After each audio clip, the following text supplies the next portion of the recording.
एसकेसी प्रणाम। मन की बात 16 में आप सबका स्वागत है। जी हाँ, आज आपके लिए बहुत बड़ा सरप्राइज है। आज मन की बात 16 में मैं आपके पास आया हूं आपसे कुछ इंपॉर्टेंट इंफॉर्मेशन शेयर करने के लिए, जिसमें सबसे पहले मैं बात करूंगा ब्लैक बुक के बारे में। ये ब्लैक बुक की जो टॉपिक है, ये जो डिस्कशन मैं करूंगा अपने अगले 15 मिनट में, वो टीवाई स्टूडेंट्स के लिए है। ये ब्लैक बुक का जो डिस्कशन है, सेल्फ फाइनेंस के जो बच्चे हैं उनके लिए ये बहुत इंपॉर्टेंट इंफॉर्मेशन है। इससे रिलेटेड इंफॉर्मेशन ऑलरेडी आपके व्हाट्सएप ग्रुप में भेज दिया हर्षा मिस ने। आपको गूगल फॉर्म आ चुका है जिसमें आपको टॉपिक सेलेक्ट करनी है, आपके गाइड्स अलॉट कर चुके हैं।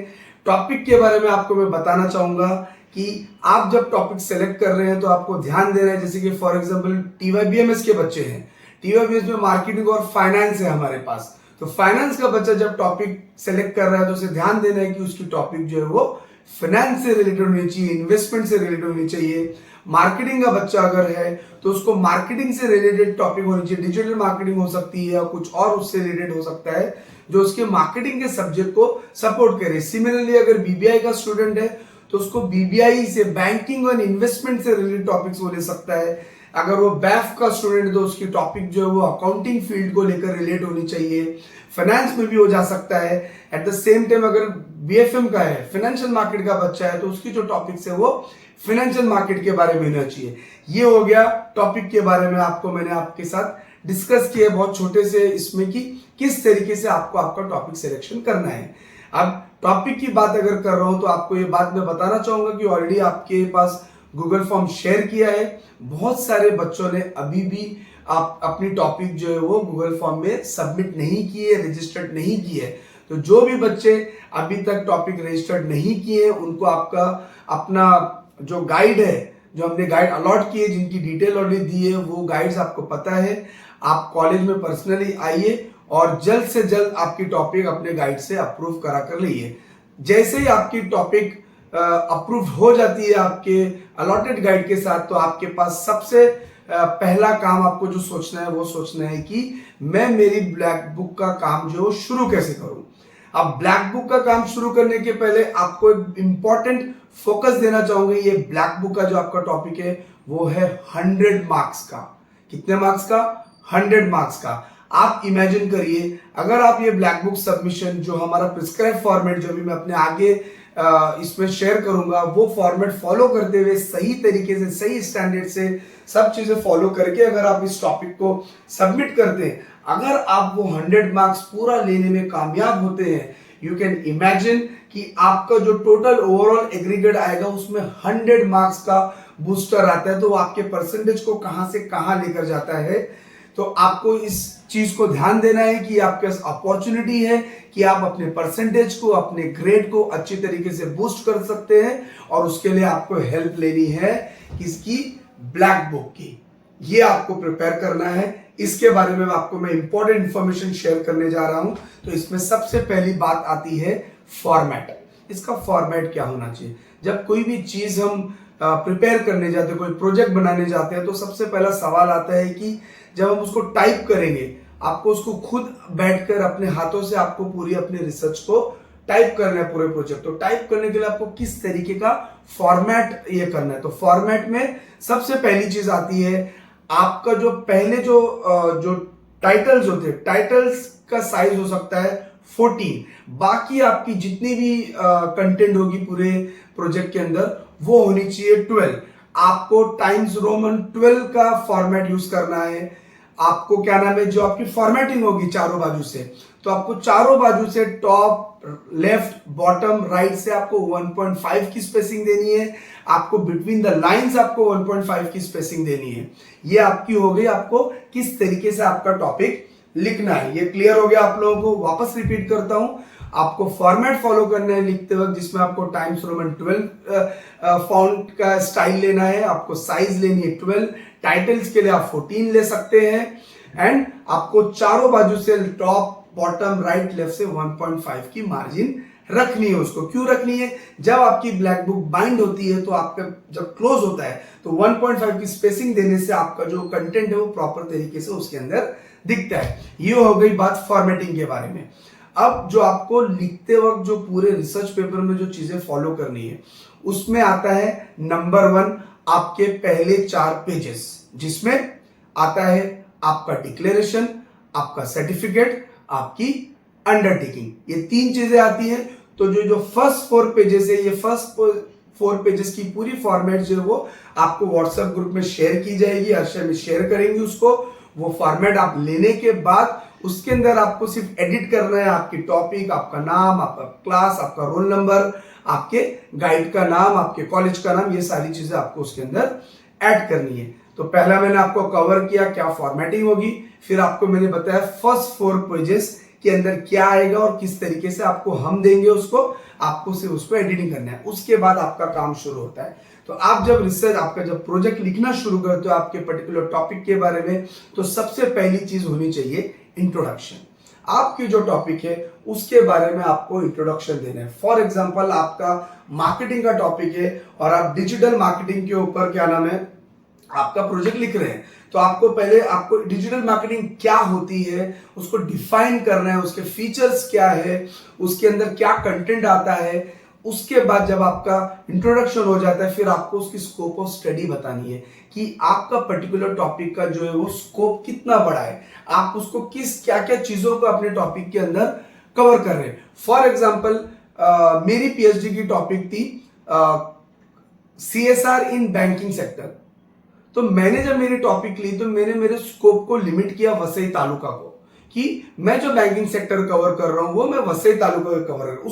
उसमें भी मैंने कवर क्या किया कि मैं प्राइवेट और पब्लिक सेक्टर कवर कर रहा हूं। उसके अंदर मैंने और एक स्कोप को मैंने क्या लिमिट किया, पहला क्या वसई तालुका के बैंक्स, दूसरा क्या प्राइवेट और पब्लिक सेक्टर बैंक्स। उसके अंदर भी मैंने लिमिट किया अपने आप को कि पब्लिक प्राइवेट सेक्टर में मैं HDFC और ICICI को कवर करूंगा, पब्लिक सेक्टर में मैं SBI और सेंट्रल बैंक ऑफ इंडिया को कवर करूंगा। तो इस तरीके से आपको आपका स्कोप ऑफ स्टडीज को ये करना है। स्कोप ऑफ स्टडी होने के बाद आपको आपका रिसर्च मेथोडोलॉजी क्या होगा वो उसमें कवर करना है। आपका next chapter research methodology cover करना है। रिसर्च मेथोडोलॉजी आपको दिखाना है कि प्राइमरी डेटा और सेकेंडरी डेटा क्या होता है वो आपको बताना है। आप प्राइमरी डेटा किस तरीके से कलेक्ट कर रहे हैं, सेकेंडरी डेटा किस तरीके से सेलेक्ट कर रहे हैं ना। आप बोलेंगे सर प्राइमरी डेटा क्या होता है, प्राइमरी डेटा और सेकेंडरी डेटा के बारे में आपको बता रहा हूं। प्राइमरी डेटा जो होता है वो फर्स्ट हैंड डेटा होता है, वो आप खुद उसको रिसर्च करके, आप गूगल फॉर्म के थ्रू क्वेश्चनर प्रिपेयर करके, विजिट करके, जो भी आपकी टॉपिक बैंक है तो बैंक में विजिट करके, या कंपनीज है तो कंपनीज में विजिट करके जो डेटा आप कलेक्ट करते हो उसको प्राइमरी डेटा बोलते हैं। सेकेंडरी डेटा वो होता है जो आपकी टॉपिक पे ऑलरेडी मार्केट में इंफॉर्मेशन अवेलेबल होती है, उसको हम कहते हैं सेकेंडरी डेटा, जो ऑलरेडी आपके टॉपिक से रिलेटेड। ऐसा नहीं होता कि इस टॉपिक पे आप पहली बार आप हैं जो इस टॉपिक पे रिसर्च कर रहे हैं, ऑलरेडी आप जो भी टॉपिक सेलेक्ट करेंगे उसके ऊपर ऑलरेडी बहुत सारे लोगों ने अलग अलग इंफॉर्मेशन, अलग रिसर्च किए हुए हैं और वो आपको गूगल पे या शोध गंगा पे हर जगह वो चीजें आपको अवेलेबल है। तो आप जब अपना टॉपिक ये करते हैं तो आपको स्कोप सेट करके उसके ऊपर सेकेंडरी डेटा और प्राइमरी डेटा काम करना है, जो आपकी रिसर्च मेथोडोलॉजी का हिस्सा बनता है, डेटा का हिस्सा बनता है। तो दो तरीके से डेटा निकालना है, एक प्राइमरी डेटा, दूसरा सेकेंडरी डेटा। प्राइमरी डेटा वो होगा जो आप खुद कलेक्ट करेंगे क्वेश्चनर, गूगल फॉर्म और पर्सनल विजिट करके। सेकेंडरी डेटा वो होगा जो आप ऑलरेडी अवेलेबल रहेगा अलग अलग वेबसाइट्स पे, अलग अलग जगह पर, वहां से आप उसको कलेक्ट करेंगे। उसके बाद आप एनालिसिस करेंगे, आपका जो डेटा कलेक्ट होगा अलग अलग टूल इस्तेमाल करेंगे,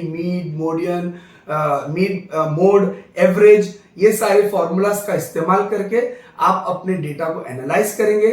जैसे आपका डेटा मिलता है, आपका एनालिसिस कंप्लीट होता है, तो उसके बाद आपको रिजल्ट मिलता है। जैसे आपको रिजल्ट, आपको आपका रिजल्ट बताना है और रिजल्ट मिलने के बाद आपको रिकमेंडेशन देना है उसके ऊपर। So introduction, scope of studies, आपका रिसर्च मेथोडोलॉजी, आपकी प्राइमरी डेटा, आपका सेकेंडरी डेटा, आपका डेटा एनालिसिस, फिर आपका रिजल्ट एंड देन लास्ट में आता है आपका रिकमेंडेशन। ये पूरे हिस्से में एक चीज और आती है जो मैंने उसके बीच में ले रहा है, वो है लिटरेचर रिव्यू।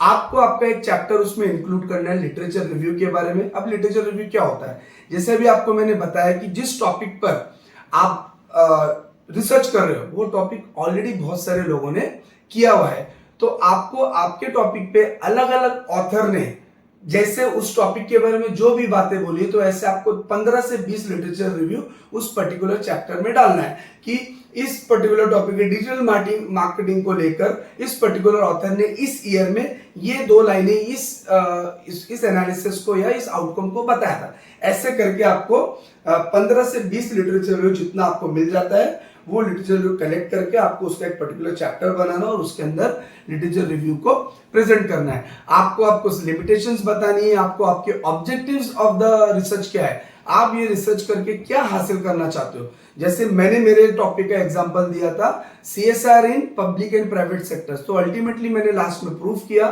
कि कौन सा सेक्टर प्राइवेट या पब्लिक कॉर्पोरेट सोशल रिस्पॉन्सिबिलिटी में कितना ज्यादा कंट्रीब्यूशन दे रहा है, कौन से फील्ड में ज्यादा दे रहा है, वो मेरी ऑब्जेक्टिव्स थी। मुझे पता करना था कि उनके ऑपरेशंस कैसे, SBI ज्यादा बेटर सर्विस देता है कि HDFC ज्यादा बेटर सर्विस देता है। तो you should have the objectives for your research और वो ऑब्जेक्टिव्स आपके ब्लैक बुक के अंदर आपको वो मेंशन करना है। आपसे मैंने फॉन्ट स्टाइल बता दिया, साइज बता दिया, आपको पहले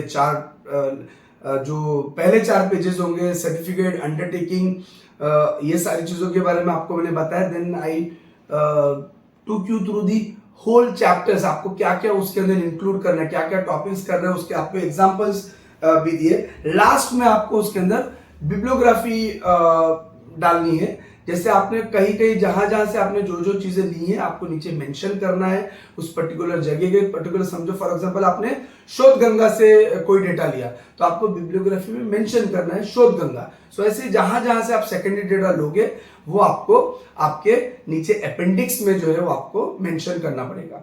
आपको मैंने पूरी तरीके से अच्छी तरीके से आपको क्लियर बताया, फॉन्ट साइज, सर्टिफिकेट्स, आपके सारे टॉपिक्स। इसके अलावा भी अगर आपको इसके बारे में डाउट होगा, आपको फिर भी लगता है कि नहीं मुझे इस पर्टिकुलर चीज के बारे में नहीं समझ में, मुझे लिटरेचर रिव्यू क्या है नहीं समझ में आ रहा है, या मुझे स्कोप ऑफ स्टडीज ठीक से नहीं समझी, आप पर्सनली कॉलेज विजिट कर सकते हो, आप अपने अलॉटेड गाइड को मिल सकते हो, आप वर्षा मिस को मिल सकते हो, आप मुझे मिल सकते हो। हम आपको पर्सनली बैठ के 1-to-1 गाइड करेंगे और आपके ब्लैक बुक को बहुत बेस्ट बनाने की कोशिश में आपकी पूरी मदद करेंगे।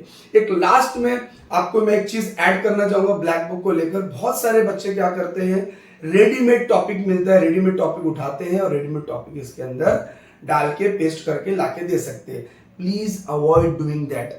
इसके लिए यूनिवर्सिटी से एक्सटर्नल आते हैं जो आपका वाइवा लेते हैं। हम लोग वाइवा नहीं लेते, पहला आपका एक प्री वाइवा मॉक वाइवा होगा जो कॉलेज में होगा, जो आपके कॉलेज के अलॉटेड गाइड्स लेंगे, मैं लूंगा, हर्षा मिस लेंगी या कोई और बाहर से गेस्ट लेक्चर आके वो लेगा।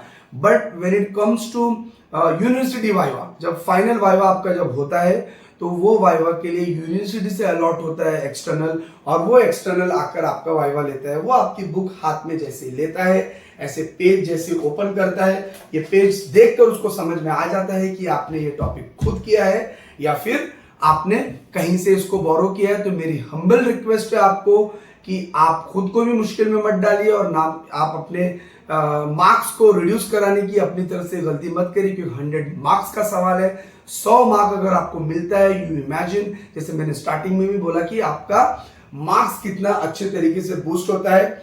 आपको ऑलरेडी टॉपिक का ये दिया गया है, जितना जल्दी हो सकता है टॉपिक फाइनल करिए। सॉफ्ट कॉपी सबमिशन की डेट दी गई है, सॉफ्ट कॉपी सबमिशन करिए, आपका पूरा प्रोजेक्ट अप्रूव कराइए, उसकी हार्ड कॉपी बनाकर आप कॉलेज में सबमिट करिए और अपने इंटरनल वाइवा की उसके ऊपर इंटरनल गाइड की उसके ऊपर सिग्नेचर्स लेके उसको अप्रूव करा कर ले लिए। रीजन ये है कि किसी भी वक्त university of Mumbai dates declare कर सकती है, फिर आपको अचानक हम आज मैसेज करेंगे कि कल सुबह में आपको आके सबमिट करना है या परसों आकर सबमिट करना है, तो आपके लिए भी वो मुश्किल हो जाएगा। सो आपको जो डेट्स दिए हो डेट्स को फॉलो करिए और जितना जल्दी हो सकता है आपका ब्लैक बुक रेडी करके लाकर जो है आप इसको सबमिट करिए। सो मैंने जितना पॉसिबल हो सकता था आपको सारी चीजें बताने की कोशिश की है। उसके बाद भी नहीं समझता, you can personally come to us and talk to us. ये रहा ब्लैक बुक के बारे में। दूसरा, जब आप वाइवा देने आते हैं तो आपको एक ड्रेस कोड बताया जाएगा, वो ड्रेस कोड में ही आपको आना है। फॉर्मल्स रहेगा, आपको मैसेज आएगा क्या ड्रेस कोड फॉलो करना है। आपको एक पर्टिकुलर टाइमिंग दी जाएगी, उस पर्टिकुलर टाइमिंग पे आपको देने आना है वाइवा।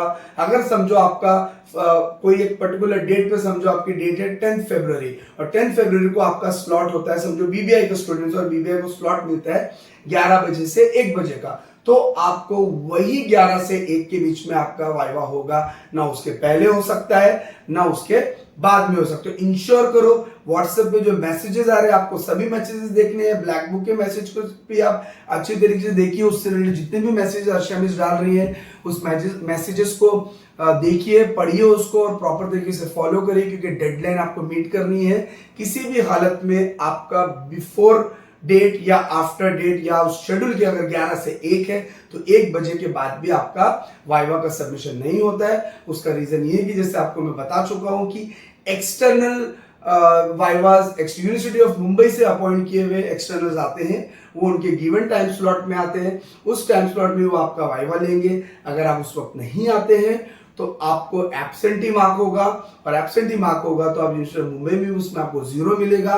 तो 2 चीजें होंगी, एक तो आपको ब्लैक बुक के अंदर केटी लग जाएगा, फर्स्ट चीज तो आपका रिजल्ट फेल आ जाएगा, आप केटी में आ जाएंगे। दूसरा चीज ये कि आपको जो 100 मार्क्स लेकर आपके टीवाई के मार्क्स को बूस्ट करना था वो आप क्या नाम है बूस्ट नहीं कर पाएंगे। So take the opportunity, take help, हम सब आपके साथ में है, पूरी एसकेसी की टीम आपके साथ में। इस ब्लैक बुक का एडवांटेज उठाइए और इसको अच्छी तरीके से प्रेजेंट करके उस 100 मार्क्स का फायदा लीजिए। ये आपको मैंने ब्लैक बुक के बारे में बताया। अब मैं अपनी मन की बात एंड करने के पहले 2 चीजों के बारे में आपसे डिस्कस करना चाहूंगा, बहुत छोटे से इसमें। एक है, बहुत सारे एक्टिविटीज के मैसेजेस आपके व्हाट्सएप ग्रुप में आ रहे हैं, जैसे कि बॉक्स क्रिकेट है, कबड्डी है, वॉलीबॉल है, कल्चरल के अलग अलग इवेंट्स है, नेल आर्ट है, सोलो डांस है, ड्यूट डांस है, रील मेकिंग है, मेहंदी का कंपटीशन है, एलोक्यूशन है, डिबेट है। सो आप अगर देखेंगे मैंने जितने भी टॉपिक्स के नाम लिए, हमने हर तरीके के बच्चों को, हर स्किल के बच्चों को कवर करने की कोशिश की है। ये जितने भी इवेंट्स है, ये सारे इवेंट्स अगर आप देखेंगे तो इसमें हमने हर बच्चे को, कोई बच्चा हो सकता है ग्राउंड पे आकर खेलना पसंद नहीं करता होगा, हो सकता है कोई बच्चा ग्राउंड पे नीचे बैठ के रंगोली करना उसको नहीं जमता होगा, लेकिन वो क्लासरूम में बैठकर या चेयर पे बैठ के या स्टेज पे बैठकर डिबेट तो कर सकता है, वो एजुकेशन तो बोल सकता है, राइट। कोई बच्ची होगी जो हो सकता है उसको क्रिकेट खेलने का शौक होगा, तो बॉक्स क्रिकेट गर्ल्स के लिए भी है। हम तो चाहते हैं गर्ल्स जितना ज्यादा तरीके से उसमें, जितना ज्यादा नंबर्स में पार्ट ले उतना ज्यादा बेहतर है, क्योंकि इंडोर एक्टिविटी के साथ साथ आउटडोर एक्टिविटी इंपॉर्टेंट है। तो खो खो, कबड्डी, स्पोर्ट्स, ये सारी चीजों में आपको पार्ट लेना है। गर्ल्स को ज्यादा से ज्यादा आउटडोर, मेरा आपसे रिक्वेस्ट है स्पेशली अपने गर्ल्स से कि जितने भी आउटडोर एक्टिविटीज है उनके अंदर आप बढ़ चढ़कर हिस्सा लिए एंड शो दैट आप किसी से कम नहीं है। क्यों क्रिकेट सिर्फ बॉयज नहीं खेलना चाहिए? क्या क्रिकेट सिर्फ बॉयज के लिए? आप देख चुके हैं क्रिकेट सिर्फ बॉयज के लिए नहीं है। We have got good women cricketers in India. Mitali Raj है, अलग अलग स्मृति मंदाना है, राइट। तो ऐसे अच्छे अच्छे क्रिकेटर्स हमारे कंट्री में आए। तो बॉक्स क्रिकेट है, तो क्रिकेट सिर्फ लड़कों के लिए नहीं है, लड़कियों के लिए भी है। कबड्डी है, कबड्डी में भी गर्ल्स ने पार्ट लेना है। वॉलीबॉल है, वॉलीबॉल में ले सकते हैं। बाकी अलग अलग कल्चरल एक्टिविटीज में बॉयज से मेरा रिक्वेस्ट थी कि अपार्ट फ्रॉम स्पोर्ट्स तो आप खेलेंगे ही, हमको मालूम है आप स्पोर्ट्स में बढ़ चढ़कर आएंगे, बट उसके साथ साथ जो सोलो डांस है, डुएट है, आप मेहंदी में भी कंपटीशन लेके, कोई लड़का मेहंदी कंपटीशन भी कर सकता है, उसमें कोई गलत नहीं है। कोई हो सकता है किसी की स्किल मेहंदी में ज्यादा अच्छी हो तो आप उसमें आके अपनी स्किल शोकेस कर सकते हैं। तो जितने भी इवेंट्स है हमारे, kabaddi, box cricket, kho kho, nail art, elocution, mehndi, ये अलग अलग इवेंट्स में आप बढ़ चढ़कर पार्ट लीजिए। उसके अलावा एक आखिरी चीज आपसे शेयर करना चाहूंगा मैं जाते जाते, कि आपका जो इवेंट्स है, तो जितनी भी आउटडोर एक्टिविटीज है, जैसे बॉक्स क्रिकेट है, आपका वॉलीबॉल है, आपका कबड्डी, जितनी भी आउटडोर एक्टिविटीज है उसके लिए आपको एसकेसी टी शर्ट्स कंपलसरी है। ऑलरेडी जो गूगल फॉर्म है उसमें हमने ऑलरेडी मेंशन किया, आपने रजिस्टर करने के टाइम पे देखा होगा कि वहां पे आपको एक बॉक्स दिया हुआ है कि एसके टी शर्ट लिया है। तो आपको जिन्होंने नहीं लिया, ईस्ट और वेस्ट दोनों ब्रांच में टी शर्ट्स अवेलेबल है। अभी लोअर रेट्स पे अवेलेबल है, बाद में रेट्स बढ़ जाएगा तो आपको वही चीज हायर रेट्स पे लेना पड़ेगा। सो जिन्होंने अभी तक एसकेसी टी शर्ट्स नहीं लिया है वो जितना जल्दी हो सकता है ईस्ट या वेस्ट ब्रांच को अप्रोच करे और काउंटर में जाके लोअर रेट्स पे एसकेसी की ब्रांडेड टी शर्ट ले। It is not only about wearing SKC T shirt सिर्फ आपको ग्राउंड पे देने के लिए पहने, वो टी शर्ट पहनने में प्राइड आता है।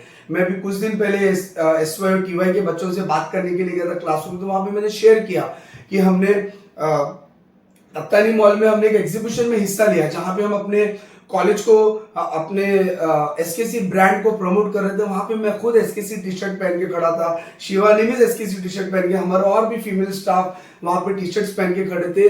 और मैं आपको बताना चाहता हूं मेरा पर्सनल एक्सपीरियंस, जिस वक्त मैंने एसकेसी टी शर्ट पहनी, वो पहनने के बाद जो प्राइड मुझे फील हुआ वो अपने अल्फाजों में मैं बयान नहीं कर सकता हूं। तो मैं चाहता हूं कि मेरे जितने भी बच्चे एसकेसी के वो भी ये प्राइड फील करे। It's not only about wearing SKC T shirt for playing activity. मैं चाहता हूं वो ब्लू कलर और एसकेसी नाम में आपको आपका एक प्राइड फील होना चाहिए कि यस ये मेरी टी शर्ट है, ये मेरा ब्रांड है, दुनिया को जाकर दिखाना चाहिए कि सी ये हम एसकेसी को बिलोंग करते हैं। इस आखिरी रिक्वेस्ट के साथ मैं अपनी मन की बात को खत्म करता हूं। Thank you so much, have a great day.